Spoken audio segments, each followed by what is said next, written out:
growing up was a figment of imagination. Finally, I got to meet him. I played golf with Telly Savalas. I played golf with a skipper, Alan Hale Jr. And I said, my God, me among these people. And that's what it's like if you're a waiter in Hollywood. But you're more than just any waiter. There's an art of waiting, isn't there? Yes. Tell me about the art of waiting. Well, you know, I always like to tell a new man or a guy that I'm working with that the definition of a diamond is a piece of coal that's stuck around to do his job. And as you chip away at that particular coal, you will turn into a diamond eventually.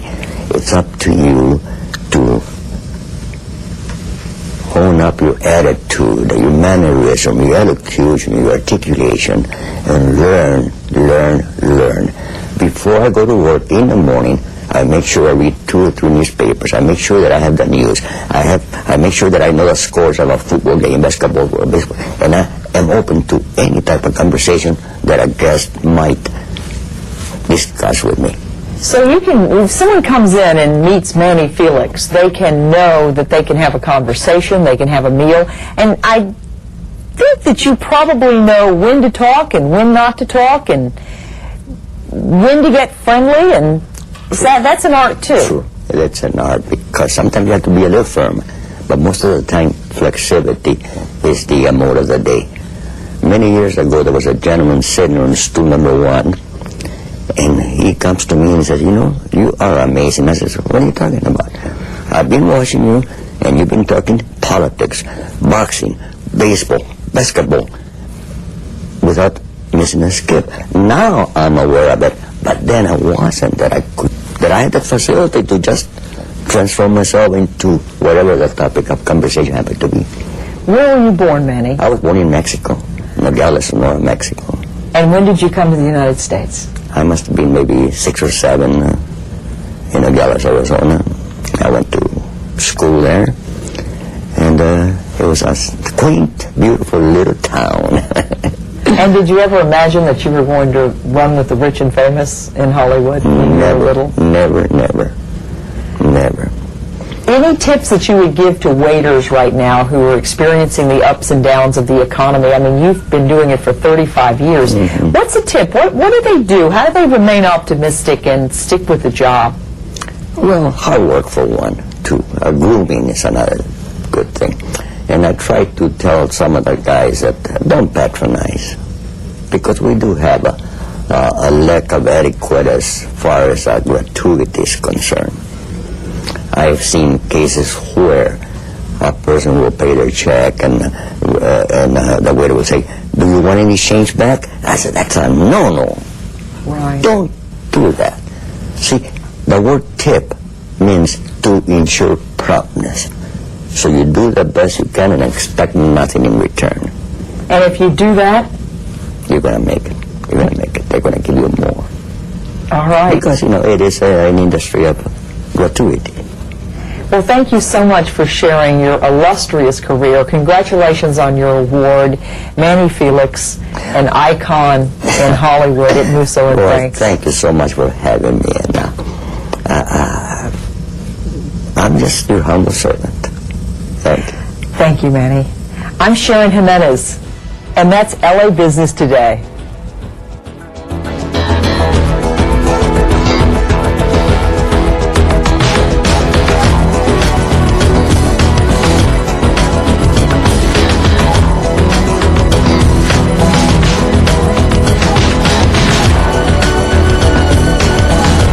Work ethic, creativity, and hopeful attitude is likely to keep restaurant owners striving to survive the economic crisis. And the Los Angeles Chamber of Commerce, of course, not likely that business is going alone in these swollen waves of economic bad news. Los Angeles has one of the hardest working, ethnically diverse populations in America. And each day we learn a little more about ourselves as we look inside our collective hearts and minds for the right compass to guide us through these tough times. And here's the word, Sharon, hope.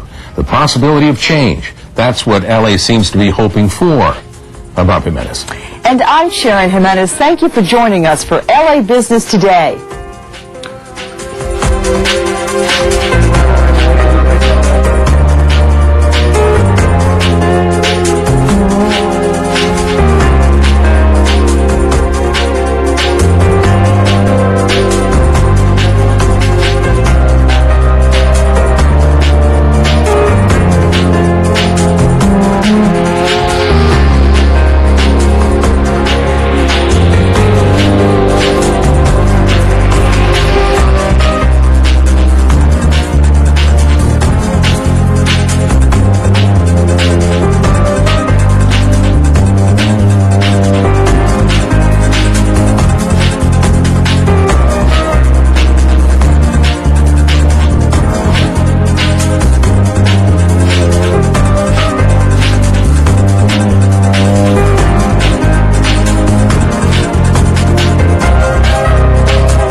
View Channel 35. Your city, your channel.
Good morning. This is the special meeting of the Ad Hoc Committee on Economic Recovery and Investment. I want to start off with an overview before we get into the items. Good morning, Mr. Clark. I'm Jim Clark, Director of Federal Relations in the Mayor's Office. I usually like to start these meetings out with some good news. The last couple of weeks it's been about the fact the Mayor's softball team has won, and we did win again last night, but I've got even better news than that. In that last week, the Department of Energy awarded the LA Department of Water and Power a $60.2 million ARA grant for what's called Smart Grid Investment Program. If you may remember, a couple of weeks ago we reported the fact that DOE had announced the smart grid demonstration grants, and we were shut out of that process. But I'm pleased to report that we did get $60.2 million, which was one of the largest grants. There was a total of about $435 million altogether, so that's a significant amount of money that DWP will be using for implementing a smart grid program, along with, I believe, other partners, the University of Southern California, UCLA, and Caltech. This morning, we have a great opportunity to again showcase how we are working in collaboration with other agencies in trying to secure federal funding. This morning you'll be hearing some presentations on a grant that is going to be due on December 21st called Communities Putting Prevention to Work. And this is a health-related, there are two components to this. One is tobacco cessation and the other is obesity control. And the Los Angeles County is going to be is partnering on this, or is the lead on this, and we're partnering with them. And this is another opportunity for us to work in collaboration with some of other local jurisdictions. So we're very pleased about that, and you'll be hearing a presentation on that in the second part of this. And with that, I'll turn it over to Bill. Good morning, Mr. Chairman. Bill Kreitz with the CAO's office. Normally, I also like to lead with positive news. In this case, Jim Clark stole my thunder. But I'm going to get back at him by telling you something he didn't tell you, that with that $60.2 million grant, that was the third largest of 16 awards made to a municipal energy company. And it was the larger of two awards made in the state of California. So I'm going to append Jim's comments with that. With respect to a report back, at the last meeting of the Ad Hoc Committee on November 20th, Councilmember Garcetti had directed the CAO's office to emphasize with departments that are receiving ARA grants the importance of a timely expenditure of funds, as well as the importance of creating jobs and retaining jobs. With respect to that, I wanted to let you know that we are preparing a memo on some other issues related to ARA to departments that will go out next week, where we will emphasize that. And that will also be an emphasis in future communications with between our office and the ARA grant department. So I just wanted to know that we were responding to Mr. Garcetti's direction. We have also included some bar graphs that we had mentioned and discussed with you 2 weeks ago. Those are now available on the web so that the public is able to go to the LA Recovery site. And if I can, I would just like to reiterate that that LA Recovery site is recovery.lacity.org. If members of the public are listening and would like to go to that website to look at the ARA-related information that we have. Other than reflecting the $60 million for the smart grid, the dashboards that we provide and that we include in the web each week, on the website each week, pretty much are not too different, other than just to reflect the inclusion of that $60 million award. In terms of grant applications submitted since this last committee on November 20th, there have been none. The total number of grant projects for which we've requested funding is now up to 141, with exactly $1.4 billion being requested.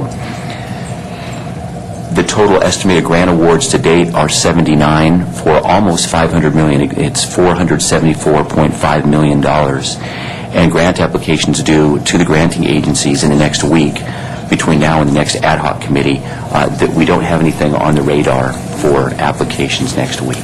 Okay. Let me just ask, and to keep it in perspective, we're, as far as the CAO and the mayor's office, and looking at these numbers, the $474 million versus the $1.4 billion, and then the chart you gave us, excuse me, today, that shows the amount of money spent, the number of jobs, do we sense that that we're pleased with that? Is it below what our expectations are?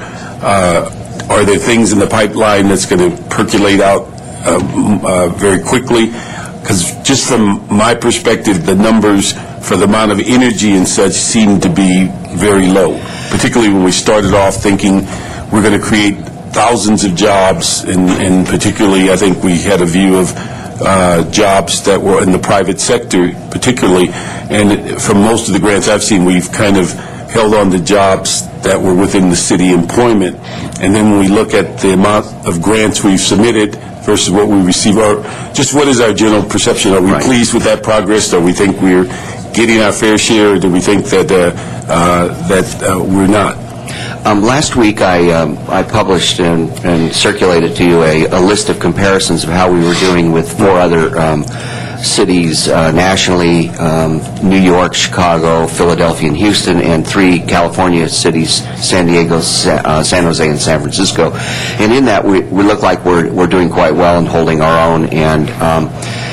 And you look at what's going on in the entire area, too, what MTA is receiving, what the county is receiving, what LAUSD, the community colleges, because we're different than a lot of other jurisdictions because they have, like New York City has their combined health care and education system within the city, but they don't operate. The transit system is separate. We have our own airport. They don't. So sometimes you're comparing apples and oranges, but we seem to be doing very well. There's still some large grants out that we're expecting to hear on. One is the Tiger Grant, that's $1.5 billion for infrastructure. We have $81 million worth of projects, and those are projects that will be contracted out to the private sector and will create a lot of jobs. We also, the Neighborhood Stabilization Program, the competitive grant on that, we're waiting to hear on that, and that's fairly low. We asked for $100 million on that, and that's going to help create a lot of jobs. We're going to be, I think, soon coming to you with a weatherization program that we're going to get through the state that's going to also create a lot of job opportunities as well. But I think one of the points is that we're just at the beginning of all of these, and so the job creation will actually come about as we start spending the money and doing that. The other point was that on the shovel-ready projects, because of the fact that they needed to be able to be underway very quickly, and they tended to be much smaller kinds of street resurfacing projects, sidewalk projects, and those, that involves primarily retaining existing workforce and preventing layoffs. But I do anticipate, I think we're right there with everybody else in terms of how we're doing as far as the money coming in, and with respect to job creation, I think we'll be there as well. The other question I had is in the sense of the dollars. Have we come close to exhausting, as a nation, the overall pot of money? Oh, no, sir. Only 22% of all the $787 billion has been expended by the federal government. So that's now that was passed February 19th, and it's only 22% of that. And then of the 22%, only a quarter of that is money that actually goes to organizations like local governments and schools and all of that. The remainder, the 75% actually, and the people who benefit from this are the individual assistance programs, unemployment compensation, food stamps, continuation of your COBRA health care, or tax credits for people that buy a house, get an $8,000 tax credit, buy a new car, $3,500 tax credit. So that's the real money that we're going to see. 3/4 of the money that comes into this area is actually going to be coming in to individuals or to businesses to be able to spend. Okay. So we're basically pleased where we are today. I'll say I'm pleased, but I would like, I'm keeping my fingers crossed on some of these big grants that we'll do as well. We were all disappointed when we didn't get anything in the smart grid demonstration, because we had asked for $200 million worth of projects, and we got zeroed out. And there's some other grants that we got zeroed out on that I'm disappointed in. But is there an appeal process on those, or is that? No, there's not. No, there's not. The only other question is whether there were, in some of these grant programs, they were looking at having second and third rounds of funding. So if you didn't get it in the first round, you might get it. But the demand for these programs have been, to give you an example, this Tiger program that's $1.5 billion, they received $57 billion worth of requests for $1.5 billion. So, okay. All right. Stimulus 2, that's what we're hoping for. Mr. Chairman, if I might also mention, the information that we have shown you on these bar graphs is as of the September 30th cutoff for the federal reporting. I'm certain that we're going to have a better job and expenditure picture after the January 10th reporting. Also, because if a department or a project was given an award letter, even if it came in, let's say, the end of August or the 1st of September, which is really very close to the September 30 reporting period, they still had to report. So on many projects, let's say construction projects, between the design of plans, obtaining permits, RFPs, bids for contractors, it's difficult to do that within just a month or two. So they still had to report by virtue of the fact that they were awarded funds, but it was a little too early for job creation or even project implementation to begin. Okay. Thank you very much. The record reflect Mr. Wesson has joined us, and we can start with item 1 now.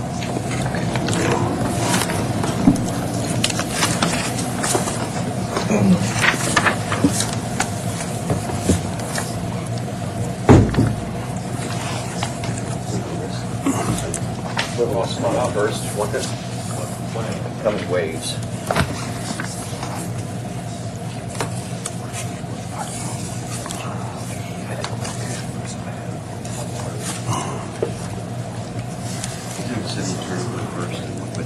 Okay. Morning, all. I'm Paul Simon with LA County's Department of Public Health. I direct the department's Division of Chronic Disease and Injury Prevention. I'm also a pediatrician, and I'm here to talk about a funding opportunity that we've pursued in partnership with your city and with a number of others in the county, referred to as Communities Putting Prevention First. It's a ERA-funded initiative. The total pot of money is $373 million, and it's being administered by the Centers for Disease Control and Prevention. It is focused specifically in two areas. Tobacco control and prevention is one, and the other is nutrition, physical activity, and obesity prevention. The CDC is planning to fund between 30 and 40 jurisdictions across the country in this initiative, and they're estimating for the largest jurisdictions like Los Angeles County that the funding would be in the range of $10 to $20 million over the 2-year period.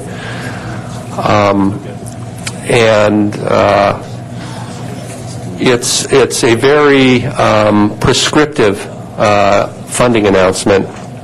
It is focused specifically on policy change, and environmental strategies. In other words, trying to create environmental conditions that make it easier for people to eat healthy diets and to be physically active, and creates environments that that actually discourage people from smoking. Unfortunately, it doesn't focus on, it doesn't allow funding to be used for actual programs or direct one-on-one services, with the exception, with one important exception, and that's tobacco cessation services. It's a funding source that requires that the local public health department be the lead, but the expectation is that the public health department will partner broadly within their jurisdiction with cities, communities, school districts. And it's also very clear from the funding announcement that in order to be competitive, a jurisdiction has to demonstrate that they're going to implement interventions that will have what CDC describes as very broad reach, will reach, in other words, very large segments of the population.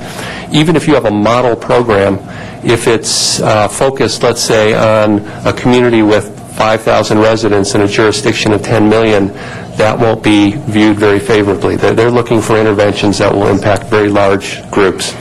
And for that reason, we felt it was really imperative that we go in on the proposal with very large policy-making entities in the county, like LA City. We felt it was essential that LA City be a partner on this. In the school arena, we felt it was absolutely imperative that LA Unified School District and LA County Office of Education also be a partner. So we're very excited about LA City's participation on this initiative. We think it will make our proposal much more attractive to the CDC. It was a very accelerated time frame for developing the proposal. The funding announcement was made in September. Proposals were due December 1st. We submitted our proposals several days prior to that December 1 deadline. CDC will be reviewing all the various proposals over the next several months and plan to make the announcements on which jurisdictions receive awards on February 26th. The CDC is very clear that they're looking for jurisdictions that can hit the ground running. They want assurances, for example, that you will have staff on board and activities beginning to be implemented within 60 to 90 days, and that because it's a 2-year funding period, that there'll be results with, at the end of 2 years, they'll see results. So this isn't, unfortunately, it's not a capacity building sort of grant. They're looking to strengthen existing capacity. It's certainly about creating jobs, but also it's about taking advantage of existing capacity to get results.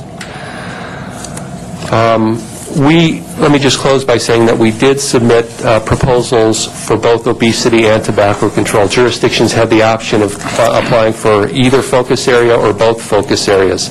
If you're a jurisdiction that applies for both, though, you have to submit separate applications, and each will be judged separately. And again, we submitted proposals in both areas, and LA City is a partner on both. And I guess I'll close by... Those proposals, what kind of money are we talking about that you're looking at for both the obesity and... In each, we requested the maximum amount, which is $20 million over the 2-year period. And when do you think you would get some kind of a reaction from them? How long from now? Yeah, they've said they're going to make the announcements on the award February 26th, and it's a pretty closed process. I'm not confident that we'll hear anything prior to February 26th. We're, though, proceeding under the assumption that we would get the funding. We're actually beginning to put out position announcements and trying to really gear up, make sure our administrative processes in the county are ready to go so that if we do get the funding, we can... Do you have any sense of how many jobs would be coming with that? It's not a real large number. I think on the obesity side, it's, as I remember, about 30 positions, and on the tobacco control side, about 40 positions. Thank you. Okay. Let me ask you, John, we're dealing with, so everybody's clear, 1C? Yes, sir. Okay. Let me just... We're dealing with 1B and 1C. The city attorney and sir to present on 1C. Okay. All right. Let me just ask, on 1C, are we dealing at all with issues, when you said looking at, I guess, policy areas of legislation that may aid in that whole issue of tobacco? Because the reason I ask that is that we have a motion that's going to be going through council about limiting access to tobacco within, I think, 500 to 1,000 feet of schools. Is that part of the approach of legislation and ordinances also? Exactly. That's the sort of thing that CDC is looking for. Policies that would discourage or make it more difficult for youth, particularly, to access tobacco products and to discourage smoking. So, right, policies, legislative approaches. Now, I'll let my colleagues here talk specifically about what their part of our proposal is, but what you described would definitely be something that would be what CDC is looking for. Okay, let me just ask one other before we go there. It's one other question, is that would be similar if we're talking about health and obesity, if the city has ordinances currently in play about moratoriums on fast food restaurants where there's overconcentration. That would be a similar... Yep, they're looking for those kind of policies. Let me just say, though, that they made clear that they want to see new policies.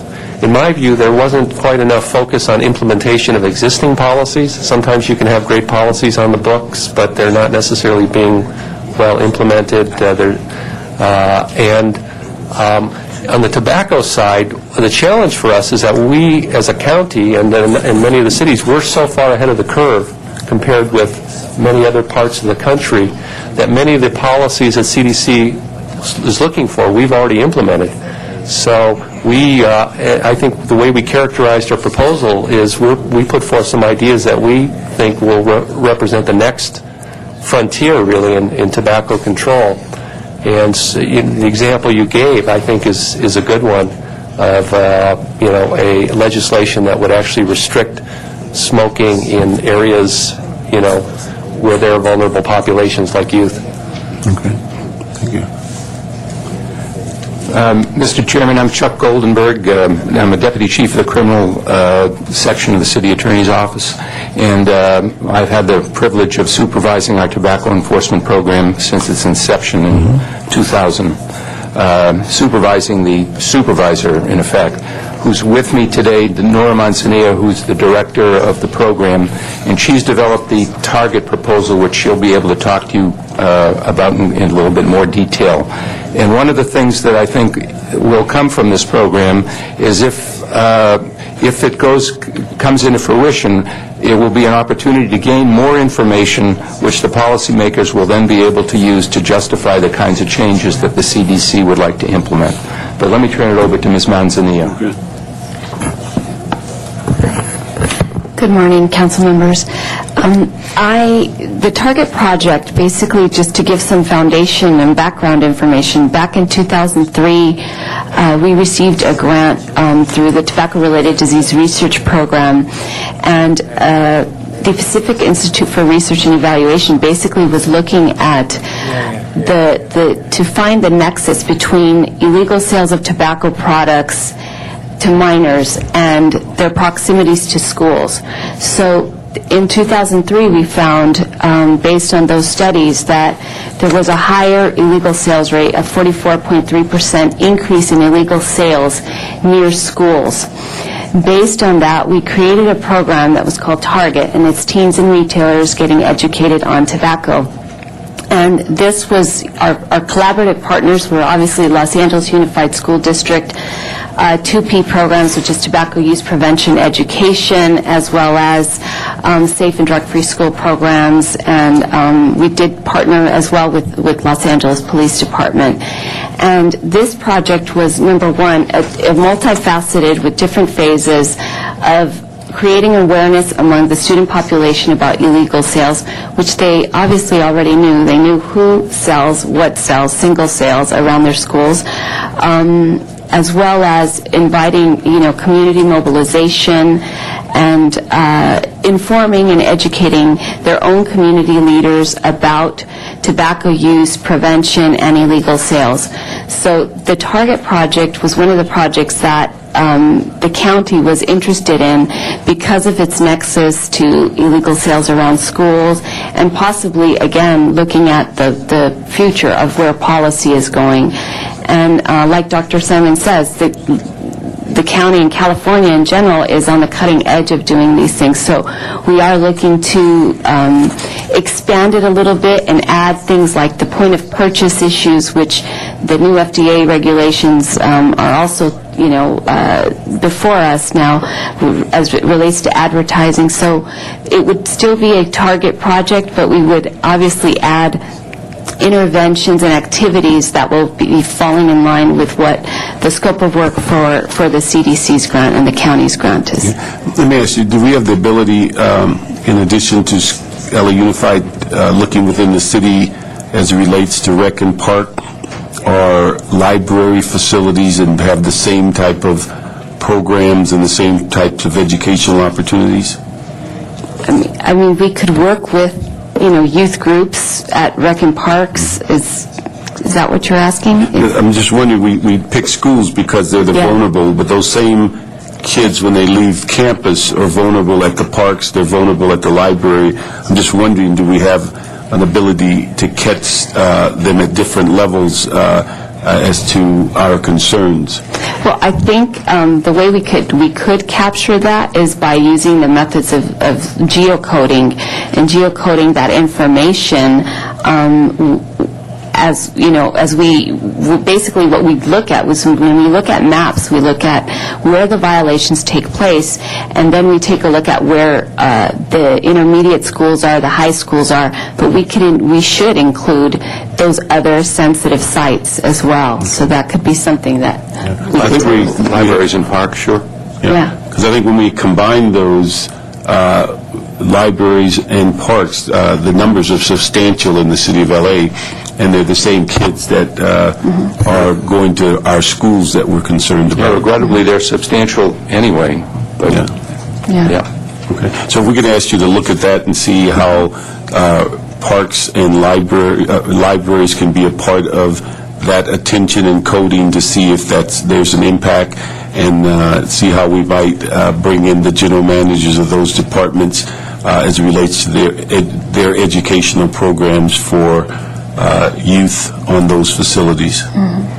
And I might say that what Mr. Parks is saying is so critical as we go back into our new budget discussions.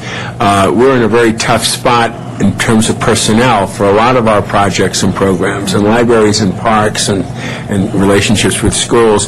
If it provides enough funding to keep some of these hours in the evening and weekends parks being used, would be a tremendous plus, because I'm very worried that as we go through our next cycle, we're not going to have the people power to do half the things we need to do that we feel we must do.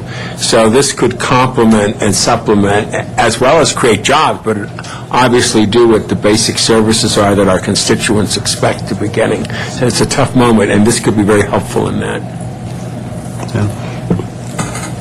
And one of the things I think also, and you're probably more in tune to this than all of us in the sense of the tobacco, we've kind of picked at this whole issue where we've gone from restaurants to government buildings, and I think parks, and then the beaches, and I think there's a couple of other pieces of legislation that we're going around figuring out where to limit access. I think Ms. Perry's working on one for public areas of living quarters or apartments, multifamily locations. And so as we pick through that, we have a motion in committee that basically, and it's probably, I think, what is the city to the north of us that has a complete ban? Calabasas, that we were trying to model that, and so there's a motion in committee on that as far as all public places and public contact. And so as we keep piecing around it, and then the motion I mentioned earlier is to prohibit sales of tobacco within, I think, 1,000 feet of schools.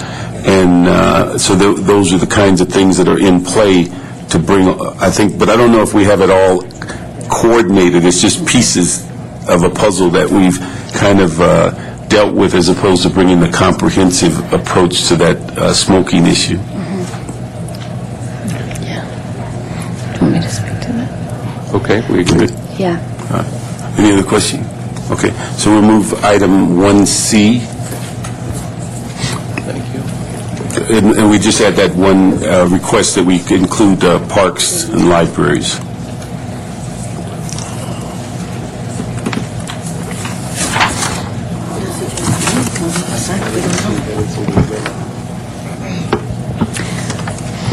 Is it 1B, John? 1A.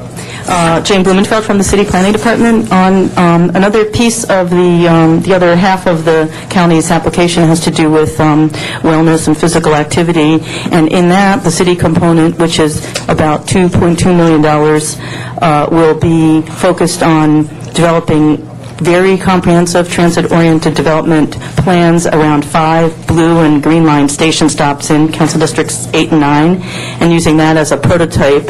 And what we're talking about there is recognizing that frequently you have to make physical changes in the environment to effect health. And we're looking at predominantly extensive bicycle and pedestrian connections and enhancing them throughout those neighborhoods and connecting them, the neighborhoods, to transit as well as to grocery stores, parks, and other significant community assets in those neighborhoods to encourage more physical activity, use of transit, bike activity in the interests of promoting greater health. And we're also folding into this a whole healthy living campaign that will be coordinated probably through the bus and train cars and other community locations to enhance that. There's also, I might add, money in this to actually design and fabricate and install bike signs, which are many of our streets in the city. The signage is sort of what makes a bike-friendly street or a bike boulevard or a bike route even actually be such a thing, because bike riders are riding in the street.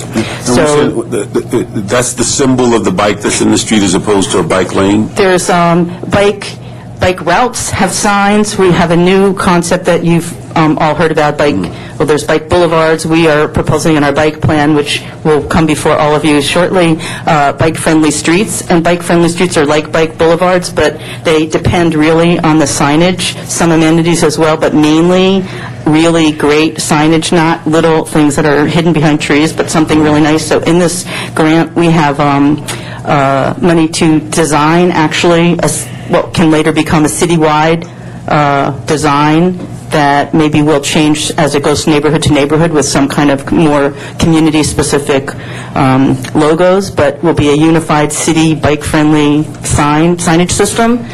And we actually will be able to fabricate and install them in these parts of South LA, which will be really great. Do you know specifically what the bus or the stops that are going to be involved? Knowing you would ask me that. Okay. I'm not certain exactly, but it'll be probably because as you know, many of the Green Line stations are not in the city of LA, but I think the Green Line ones are Avalon, the Harbor Freeway, Vermont, Aviation, and the Blue Line stations are probably going to be Slauson, the southern ones, Slauson, Florence, Firestone, 103rd Street, and we're Imperial and Wilmington. I think it's actually partly county city there. Okay, we said Slauson, Florence, Firestone, 103rd Street, and Imperial, Wilmington.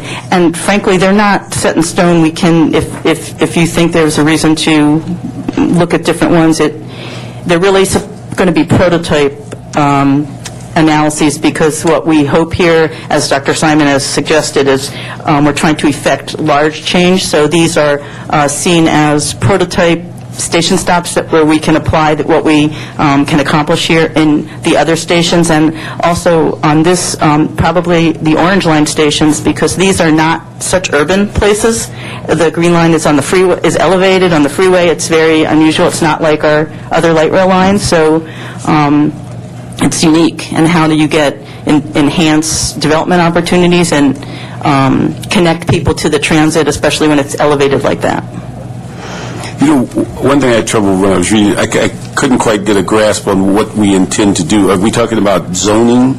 Are we talking about widening of streets? Or how do we intend to pull this together? Because the first indication I have is that when you talk about particularly the Blue Line along Slauson, Florence, Firestone, 103, most of those places do not have grocery stores to direct people to.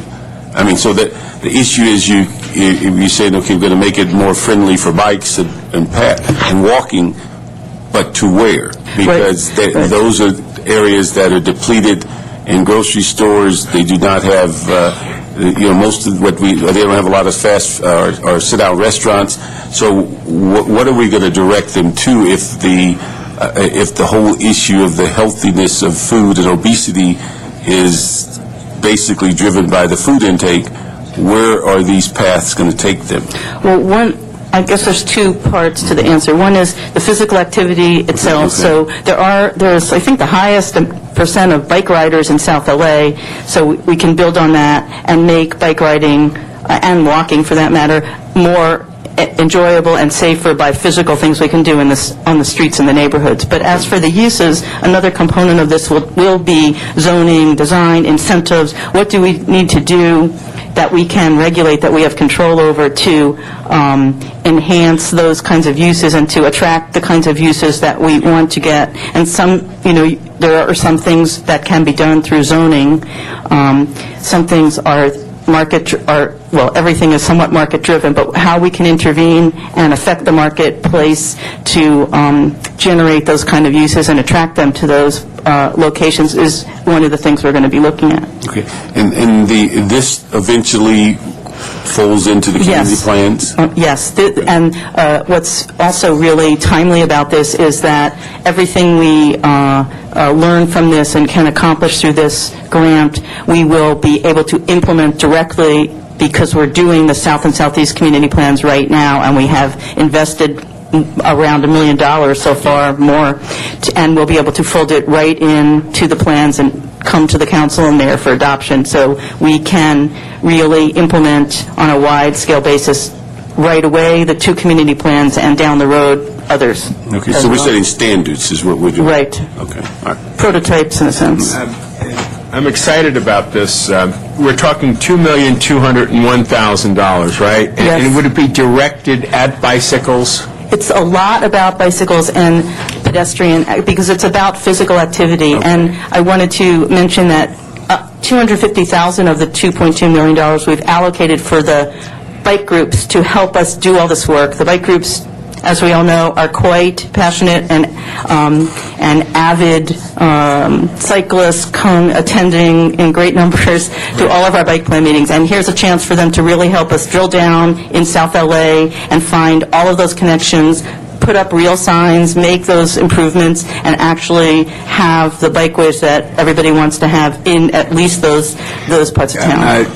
Why those 2 areas and not my West Side area where I have a lot of bicyclists? Well, I think one of the criteria in the grant is affecting low-income areas. So while this can be a prototype for all the other areas, South LA has a very high incidence of low-income population. All right, let me and ask also you. even the obesity issues, too. Okay. I met with a bunch of bicyclists yesterday. We're having a town hall on bicycles next week. Right. And there's tremendous interest, as you just alluded to, among the community, especially in this day and age with the text messaging and emailing. You can turn out 200 bicyclists in a location in about an hour from the moment they start doing it. And they totally connect. And they want to be part of the process of the design.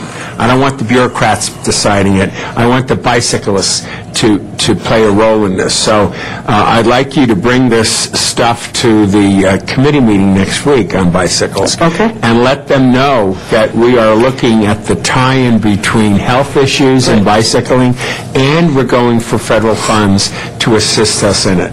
Secondly, I think you'll find among the community input. It might not be all the input you want, or it might conflict with some thinkings that some of us have here, but I urge us to be inclusive with the community so that they are taking ownership of this going forward. It is the most important part, is their sense of involvement, because they know the routes and they know how to ride the bike. I don't. And the stories I heard again yesterday about just simple signage that could assist them is dramatically needed, not just in those 2 districts, but throughout the city as we go forward with this. Just wanted to let you know that we've, as part of this big package, we're funding a group of 6 community bicycle organizations. They've actually come together and gave us a really dynamite proposal. What are the 6, do you know? It's being led by the Los Angeles County Bike Coalition, and I don't have the names of the 6, but I can email you. I'll find out. Email it to us, and then let's make that part of a discussion item. The folks that you're talking to, we'd love to hook them in. Because I think it would be very exciting for them next week when we have this bicycle forum to hear the plans we presently have, the proposals we're putting in forward. You explained the County Bicycling Coalition. Because what I find when I'm meeting with them, and these are a younger crowd, they're in their 20s and early 30s, they're extremely aggressively wanting, but they don't know how to plug in properly. And I think if we can give them a platform and an opportunity to be constructive, it will go a long way. Because the biggest complaint they gave me yesterday in the meeting was, we're just not asked to participate, and we're the ones riding the bikes. And so I think that would not go just for those 2 districts, but I think they would be interested in being part of the process. So whatever the groups are that you brought together, we need to notify everybody in this. It could be exciting, extremely exciting. No, having heard all that same input as that you just repeated, that's why we built in $250,000 for these bike groups to help do this work, to ride the routes, figure out the signage, do pedestrian and bike audits. It's there for them to bid on, and I think we're the only ones who put in a nonprofit component in our applications. No, I think that's wonderful, and if some of them are part of the groups that will be at the meeting next week, it will be a huge plus for all of us. Great. Let me just ask one thing. On the locations you mentioned, they're not in concrete. I'd like to make sure that my office, Dennis Rodriguez, and then I think primarily CD 9 and 15, because I think most of those Blue Line stops are in their district. One of the things I'd also ask, do we have the flexibility at all to look at a stop that's on the Expo line? Do we have that flexibility? Because the reason I ask that is Jefferson Boulevard stop at SC, we have not only probably the largest number of bike riders in the area around the college, but just a block from that location, we have the largest number of bike traffic accidents or collisions in the entire city, right at Hoover and Jefferson. And so we'd like to see whether there's that kind of flexibility. We had asked as the for LADOTs, as they put together the city's bike plan, that they look at some form of a grid over there that would be of assistance in friendly streets and signage, because I don't think we have more, a concentration of more bike riders any place else in the city around that 40,000 students that are going to school there. And often they get in conflict because they forget the streets are occupied by cars, and we end up with all kinds of conflict between 32nd Street and Hoover and Hoover and Jefferson. So we just wondered if one of those sites could be built in and looking at the Expo line Jefferson stop right next to the Galen Center. We probably can. We'll talk about it. I'm pretty sure we can modify the stations we're talking about. Okay. We do have that other contract where we've been looking at bikes and pedestrian issues at that stop as one of 5 along the Expo line. So maybe we can also look at amplifying what we're doing there, because we're not finished with that. Because you've done a study on all the stops on the Expo line. Yeah. Okay. Right. All right. So if we can ask that, and then certainly I'd like to make sure CD 9 and 15 and CD 8 are all involved with making sure we get a buy-off on the number of sites and locations. Yeah, and I want you also to look at a couple of spots in CD 11 where it's low-income areas where they're doing bikes, and I'd like us to take another look at that. Okay? It would certainly make the bicyclists in my district very happy if we could pick 1 or 2 locations that give them symbolically, if maybe even more than that, an opportunity to be participating in it. I'm going to really try to hook up this our cycling coalition that's funded with the folks you're talking to make sure they're part of the process. Excellent, excellent. Is that part of this? Doesn't the city have a Bike coalition. bike coalition? Is that the one you work? We have a couple of different groups. Yeah. These are nonprofit groups. I mean, is the city's? Because I know we have somebody in our district that's a part. That's different. Is that a different? That's a city entity. Well, I think what Dr. Simon's talking about are nonprofits. With similar names, they sound alike. Okay, but probably the same people. But but do the city's group involve? We will involve them as we go along. This is a 2-year effort. I want to say one thing about the funding that's very wonderful that the county staff, Dr. Simon's staff, has done. Because of the sensitivity of our budget situation, getting the money and then having to hire staff was not a real possibility, even though it might have been $2 million.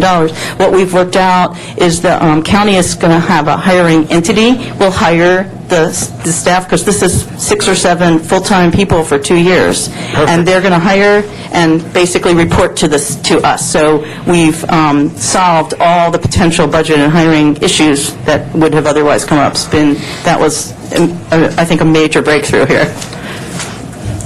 All right. Thank you very much. We'll move that item 1A with those verbal amendments. Is that... We've exhausted ourselves? No, you have one left. You have the, okay. 1B. All right. Good morning. I'm Jenna Gieliger with the Community Redevelopment Agency, and I don't want to speak on behalf of Dr. Simon, but I want to clarify that the previous 2 proposals you heard went forward already with the county's grant application to the federal government. We're separately going to apply to the county to use a portion of the funds that they're getting and they're putting out on their own. Is that correct? Correct. We reserved about $1.25 million that we wanted to put out to bid to try to get a broader geographic coverage in participation, give as many groups as possible opportunities to participate. So we have released an RFP And the due date, I believe, for proposals is December 21st. It's terrible timing around the holidays, but we had no choice.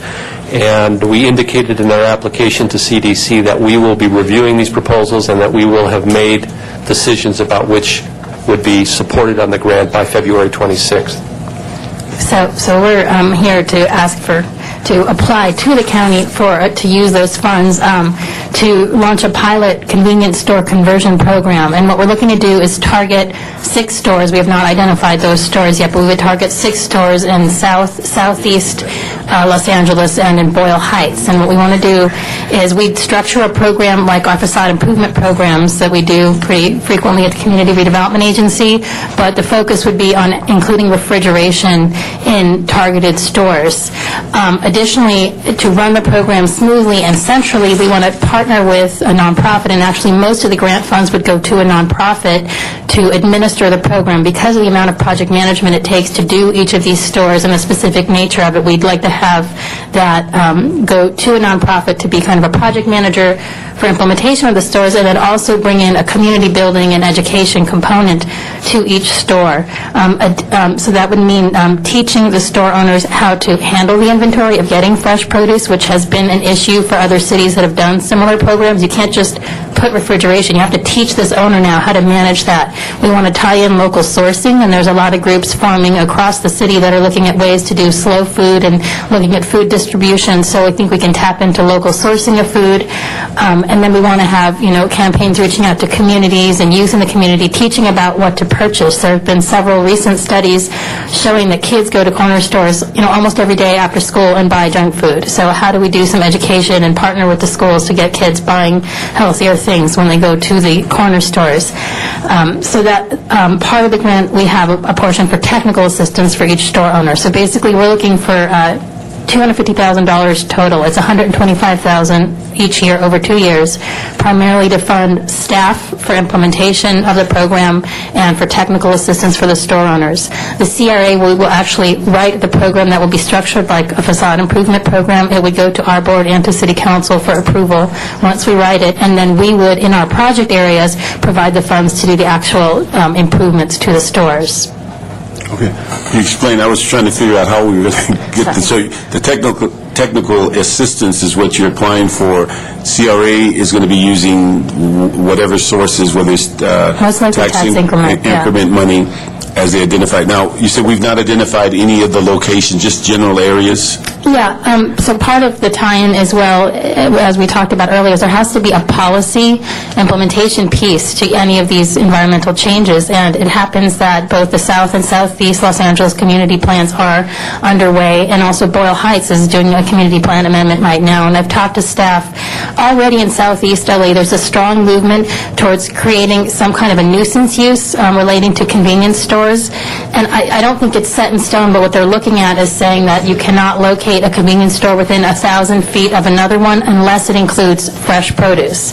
So I started, and we are very at the beginning phases. I mean, this RFP just came out, and I've been scrambling just kind of on the technical side of putting together who's our partner and how that's going to look. So there will be more conversation with your staff and with city planning, but what we're hoping is that that model, what's happening in Southeast LA, is something we can talk about in the South Los Angeles and also the Boyle Heights plan. And I do know from talking to our staff in the East Side project area that the tienditas in Boyle Heights are a focus for the Boyle Heights community plan and doing things to support those tienditas as a source of fresh produce and food for the community there. So I think that's a great opportunity for a policy tie-in that's real time that would go along with the program.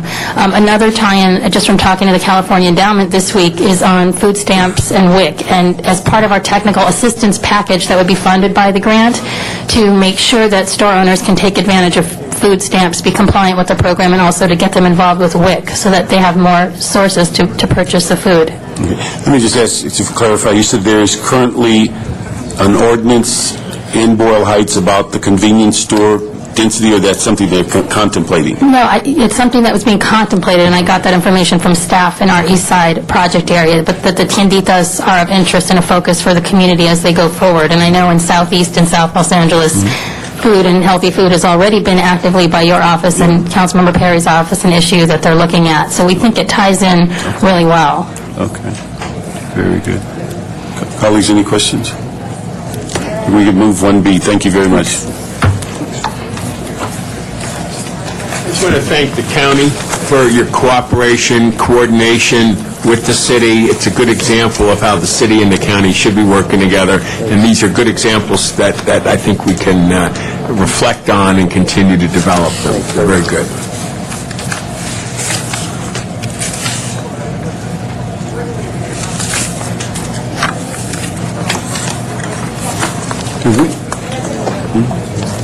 We're going to adjourn. Sorry, I dozed. Did we get an update of the entire package? Yes, that should be part of that. Yeah, we did. Oh, yes. Could you, let's set up something with Dennis on all three of those. I think we need to talk.